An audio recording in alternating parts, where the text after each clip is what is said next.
kind of seem different after Friday as far as your life and what you're thinking of and how you're feeling about things? Yes, have not been back in my same routine since that night. Everything feels like it's not real. Like, I still to this day think like, wow, like this is happening right now. And what is this? Like when you say this Like, is happening? I'm getting comments saying I'm a hero. I lost my friend. Like, she's not here with us right now. Like, I mean, not physically, but, you know, just things like that. The Astroworld, like what happened, the event that took place, the things that happened there, the attention that I'm getting. It's surreal. Like, Does it make you uncomfortable at all? I mean, you're 18, a basketball player in high school. What does it feel like to be called for a hero? Like, for a long time in my life, I didn't feel like I was ever winning. This is off topic, but I've gone through depression before. I've definitely dealt with it, and for people to like recognize me and actually care about who I am and call me a hero, it's like, it's a big difference. But, you know, it's bittersweet because I had to lose something in the midst of it, and go through that tragic event. I wish it could have been something else, and not something that as impactful as it was on my life. for someone to have lost. Yeah, someone to have lost and to have also experienced. And maybe that sounds selfish, but, you know, it's not the same anymore. With your mental health and everything, I mean, you were front and center. These videos of you that have gone viral are like synonymous with what happened on Friday. How are you doing? I'm just asking you. Mentally, are you talking to anybody? Like, have you even had time to breathe? I talked to a therapist today. It was okay. You know, first time speaking to them, and I don't know, I've kind of been lacking a little bit of sleep. Not that I can't sleep more, it's just I can't, you know. Like, headaches every now and then, but, you know, I pray through the day and my mind clears up and I'm able to just continue my day, and that's what's keeping me going forward. Can I take a sneak in it? What are the prayers? What does that sound like, the conversation with God?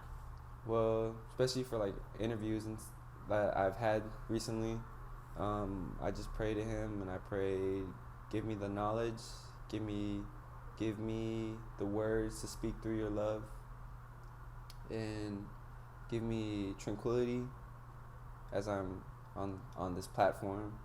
Give me the mind that'll only love and not hurt others as I use these words, and that won't put my family in danger.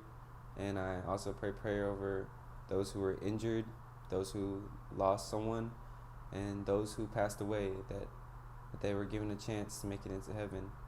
And I pray over my girlfriend who lost her best friend, and I just pray for a lot of things. That my prayers end up being pretty long, and sometimes it's pretty hard to name every detail that I pray about, but it's always something different every day. I'm glad you're praying. That means you got faith and you've got hope. And I'm going to ask you some questions, and I'm trying to balance putting myself in your shoes with being a journalist and being curious. So if there's any question that you think might be traumatizing or triggering, or you don't want to answer it, please tell me. I don't want to be a cause to your pain. Okay. I think I look at these videos, and I initially reached out to you on Saturday because we were hearing about what it was like inside this raging mosh pit. And I just want to start with, how did you get out of that? Were you in it? How did you get out of it to be able to break away and try to get help? Okay, so I just want to say, it really wasn't a mosh pit, and where we were actually towards the back. I don't know exactly where on the stage, but we were. Who's we? Just so I know how many people you were with. I want to say about 8 to 9. I would say 8 actually. Do you want me to list the names? No. Okay. Just in case just they're with a group of minors. friends. Yeah. So I'm with them, and we're towards the back, and all of a sudden, people start pushing us from the back, and we're not actually able to, open up anything. There's no space. People are actually freaking out. There's a girl behind us who's frantically screaming.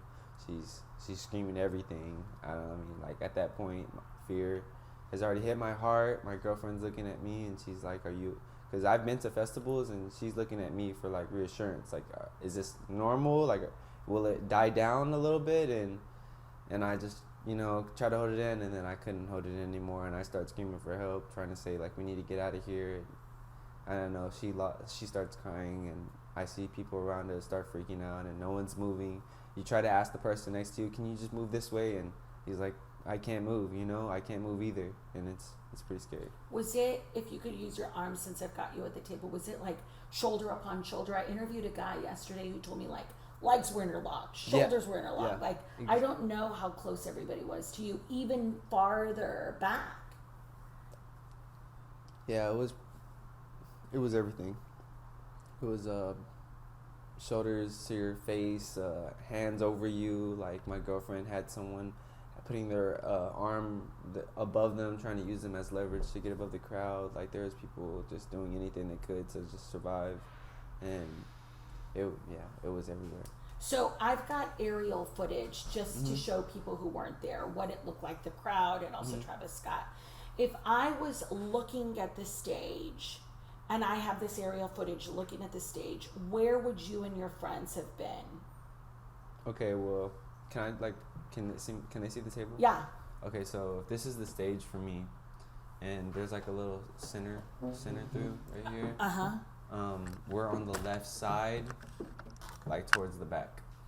One more time. So you were on the left side towards the back. The center would have been where? I can't. Oh, okay. No, just on the table. Like if you were, if the center of the stage was there. Okay, if this is the front, this is the back, and this is the center, we were probably 3/4 back. Yeah. And so how much of a distance was it? Like, could you easily see this camera operator's platform? Did you have to really run to try to find help? So I actually had to get out first before I could even. It took me a long time to get out before I could even get to the cameraman. Do you want me to tell you? Go back to what I'm. Okay. So basically, people behind me fell down. Me and Bree and X were around that circle, and as the first layer of people who fell down happened, we ended up falling down on our backs, and people ended up falling on top of us. And they couldn't get up. No. I couldn't get up for the longest. No one really could get up. There was no one moving. The music was going, and people were jumping and dancing, and mostly the people in our area were just like trying not to fall in, but you can't help it when the ripple effects amongst the crowd is like pushing people in on top, and you're just like suffocating. You're like counting your last breaths. And you did too. Yes, and I went to a state where I accepted that I was gonna die. Yeah. What does that even mean? It means that I didn't really see a way out. I didn't see a way out. If only God could help me in that scenario. And that's exactly what happened. I prayed to Him, prayed for Him to accept me into heaven. Accepting Him as my Lord and Savior, and forgiving my sins. And I prayed over my friends and family and my friends that were there, that they would make it out safely.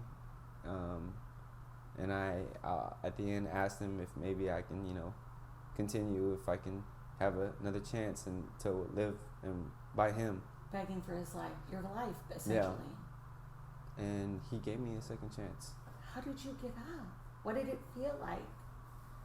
Did someone pull you out? So the music had stopped, and that's whenever someone moved off of my face, and I was able to see someone I recognized. Like feet are on your face? I would say body, because there was bodies on me. There was definitely feet on my hands, because I had small scratches, but they're not that bad. But there was people on top of me from toes to head, and my feet were stuck under people. And whenever the person moved off of my face, because it was pitch dark, I saw someone I knew. His name is Jerry, and I stuck out my hand to him, and he grabbed my hand and he pulled me out. And I thought my leg was gonna snap, so it was because my shoe was wedged in between someone, and I just, it wasn't hard to let go of my shoe, so I just tried to like point my toes, and he pulled me out. Thankful to him, and that's what happened. And then, actually, that's not what just happened. And I saw another girl who I knew. Her name's Odalis, and she actually noticed me first, and she said my name, Ayden. She's on the other side of the barricade where is basically the safe zone, and she basically screams for help for people to come pull me out, and someone gets out before me, and then like I start moving my way, and then they pull me out, and my first instinct is to go get my girlfriend, who's being carried by someone so amazing. I feel like I owe them so much. They saved my girlfriend's life. They held her up, and I mean they held her up for a long time, because that entire time when we separated, as I was falling back, I know recognize his face. I just haven't been able to get in contact with him.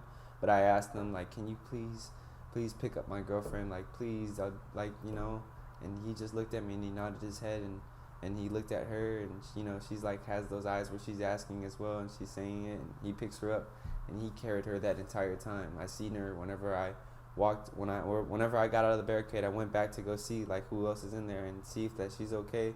And she was still up just like a little bit above the crowd surface, and I just screamed, get that girl, get that girl, get that girl. And people just, tons of heroes just helped pass her over, and I got it. They're watching. Yeah.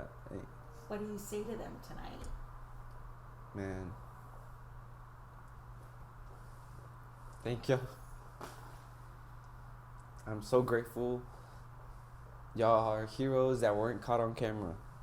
Y'all deserve as much recognition I'm getting right now, and I'm so thankful. I don't think I could ever repay these people, and that's basically my message. I love them. And so you're describing this chaotic scene. You're trying to tally your friends. You're watching your girlfriend literally rise and be saved by these strangers. There's so much happening. You're hurt, you're scratched, it's disorienting. What caused you in that moment to go get help? Piece to me the videos that we do have on camera. There's so much for you to focus on. I don't understand how you were even thinking about others in that moment. So I took my girlfriend to a safe spot, and that was actually near the ladder because there wasn't a lot of people walking around that area. And as people were getting out, that was kind of like where the designated exit area was going to be. People were going to the right, but we went left. We went by the ladder, and I'm just trying to calm her down because she's shaking, she's crying. Yeah. And she's asking me where her friends are at, and I don't even know where they're at truly. And I'm thinking I want to go back to go see where they are, but there's not enough time. There's time is ticking, and any decision I make is very critical. And so I think the best way that we can save them is by making the show come to an end, or just stopping it. And so I see the cameraman, and I see a walkie-talkie. I see him doing his job, and I have some knowledge that in plays, they have cues hey, this is a cue, hey, this is a cue, traffic's about to do this, you need to do this is a signal, go do this. I'm just thinking maybe he has some type of touch with him, but it's not really his fault. And even though I went up to that cameraman and asked him if he can stop the show, tell him to stop the show, the show needs to end, I do realize he probably wasn't even trained to do something like that. There probably wasn't even a set limit. Hey, if you guys see anything going on, you guys need to let us know. Totally. He probably thought I was one of his fans trying to be crazy, sure, trying to get on stage. And I know there was fear in my face, but I give him that benefit of the doubt, and I just don't think he deserves the threats that he's getting. Yeah, and I'm going to try my very best to just not have to mention him because Yeah. he was doing his job and Yeah. I don't have the opportunity to ask him. Yeah. So I'm focusing on you, but like, I mean, people were yelling at you to get down, you and Sienna to get down, like, don't listen to them. Like, what you did, I get how you feel about a hero and stuff, but like, what you did took guts and courage, Mm-hmm. and there was so much that you could have focused on, rightly so.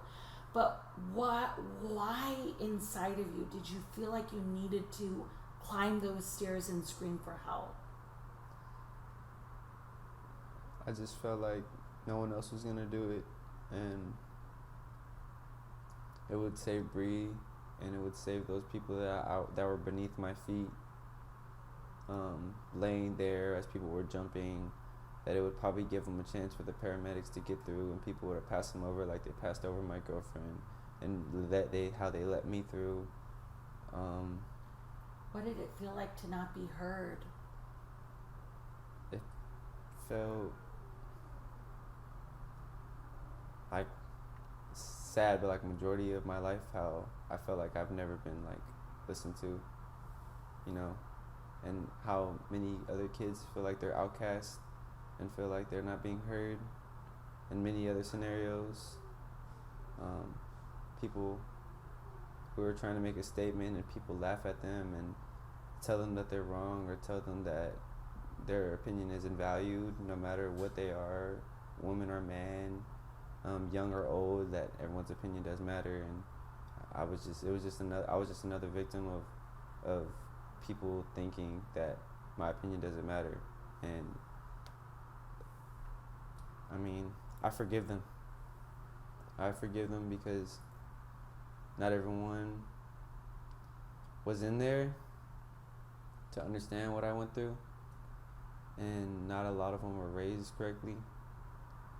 And you know, we have so many false idols in front of us that convince us that they're more important than saving someone else's lives. And it's not their fault that they've been somewhat hypnotized or convinced or fallen for this this trap of like a mindset of where you think that this is more important than human life. Have you watched the videos of yourself? I've watched it like the first day, and I haven't watched it that many times. Is it like out of body for you? Like, yeah, I sometimes I look at it and I just try to think like what was going on in that moment, and like every time I look at the video, I think of, there was a kid who was like sticking the middle finger up at me while he was recording, and that's who I was talking to in the video. And I always think of like that moment. I was like, bruh, you can't help sometimes. You've mentioned her, Bree. I know you went to Heights High School. Mm-hmm. Brianna Rodriguez did too.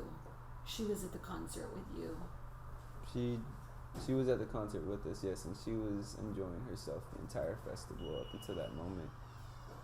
She talked about how excited she was to see Drake, because there was a lot of rumors that he was going to be there.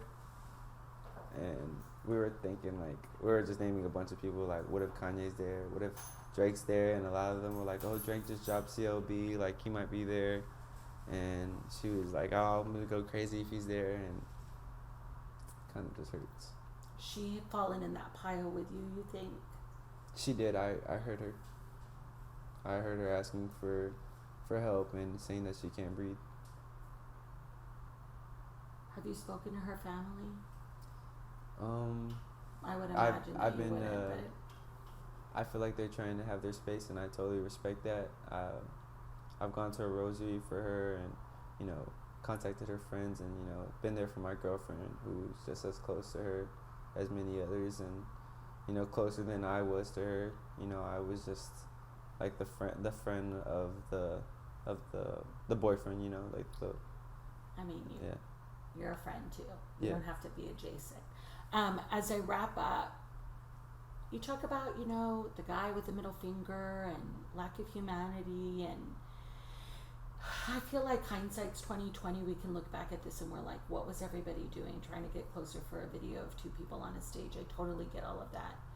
But whether I was at the concert or not, I mean, we're still here on earth and living.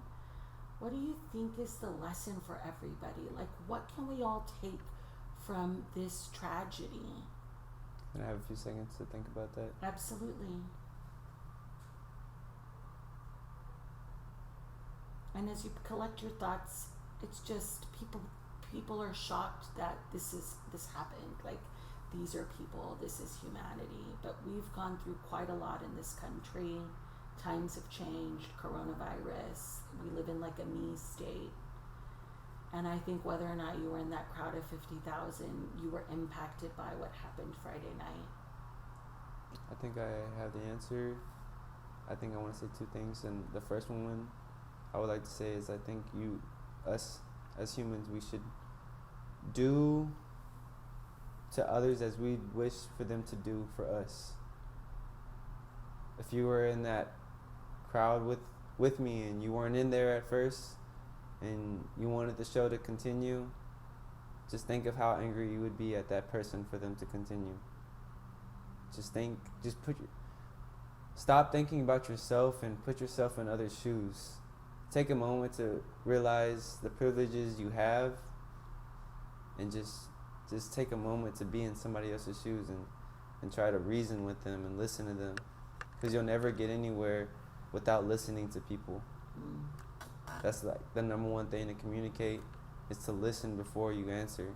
Because you're not really listening if you already have a response. And another thing I would like to say is preparedness. I thought I took all the precautions before this festival. Being prepared, like with the map and all the places we were going to go before, and having our arms around the girls to protect them and all sort of things like that, and trying to be in the back just so that we wouldn't be in the mosh pits. I would like for a festival, like the host and whoever's coordinating everything, to take the precautions, like what if this scenario happens again? How do we handle it? Who's going to communicate with who? When is there a code red? When is it too bad? And when does the concert need to stop? When does the concert need to stop, and how do we stop it? How do we persuade the fans to cooperate with us so that they don't rush the stage? Because I'm pretty sure you can come up with an answer like that. Because you said at the beginning of this interview, and I'll wrap with this, is like, you've been to music festivals before. You have all these summer friends looking at you for guidance. I mean, I've talked to guys who are like, I went with a Camelback. We had a place we were going to meet if we all got lost. I had a Camelback. I had a place where we were going to meet. We got lost. The burger joint. But how do you prepare? Yeah, there was nothing that could have prepared you for this. You didn't go you were not at the front of this. Like, it sounds like, tried your best to... Yeah, to avoid all danger zones. I tried my best to avoid all danger zones. I thought I had it all down. This was my third time going to Astroworld. This is like probably my fifth time seeing Travis Scott. I love music. I love going to concerts. I know like the energy. I know the vibes, and this shouldn't have happened. Will you ever listen to his music again? I prefer not to answer that question, just to... I didn't know if it was traumatizing, Yeah. No, it's okay, Is there anything else you'd want to say? Anything else, and you agreed to me asking you questions before I turned this off that you really wanted to share? Yeah, do I look to the camera this Yeah, you can still look at me. Okay. So, I just want to thank the heroes that were out there that didn't get caught on camera. You have a special place in my heart, and you've been in my prayers, and I hope that you get the recognition that you deserve. To all the people who helped save my girlfriend and helped save me, I feel like I owe you, and I'll never be able to pay you back. And everyone who's hurting out there, I feel for you. I'm praying for you. Thank you for allowing me to speak. Deanna, you are so strong. You is the igniter to the flame. Like, you got that spark, girl, man. Did you see I'm her so thankful first? for you. Yeah, how did it go? Did you see her first? So, you don't know her. No, I don't know her. No, I don't know. Oh, well, we've been in contact lately, but she's has a beautiful heart. She's so caring. She's taking a lot of action right now. I've kind of been quiet, but she's contacted me, made sure I was okay. She's on fire. Like I love that girl already. I wish I get to meet her in person one day. Yeah, when I got down, people were like yelling at me to get down. She went up there. She just came out of nowhere, whoop, came back up there. I don't even think she saw me up there. That was actually her own instinct too. And as soon as I saw her go up there, I'm like, I'm going with her too. Like she's ooh man, she had that fierce in her. She went up there and she was yelling and everything, and I went up there and like, man, to have someone by your side, that's exactly what we need. We need people to help each other, to collectively form a group to do things, and I think we made an impact just by doing that, and I'm so thankful for her. You're just an amazing person, and I just think she deserves all the recognition she's getting right now.